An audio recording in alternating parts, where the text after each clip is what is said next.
When it comes to modeling inside of the engine, there are a couple of tools that are a bit hidden but can be very helpful. So let's go into modeling mode, and I'm going to come down here to the very bottom where there's a little gear. Inside of here, I'm going to go ahead and toggle on this mesh element selection. I'm also going to toggle off this combined gizmo just to give me a little bit more screen space while I'm actually working.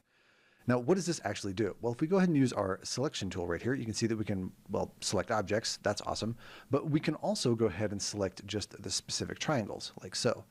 Now, individual selection is cool, but you can see we can actually drag across and grab multiple triangles. And to enable this feature, we'll go into the gear here and change this from none down to path. The other thing that we can do inside of here too is convert a selection to a different kind of type. So in this case, I have a triangle, but if I want to convert this to edges, I can go ahead and just click on this button and it'll actually grab those edges, which is really helpful. I can also change this to vertices if I need to. So you can see this becomes super, super powerful.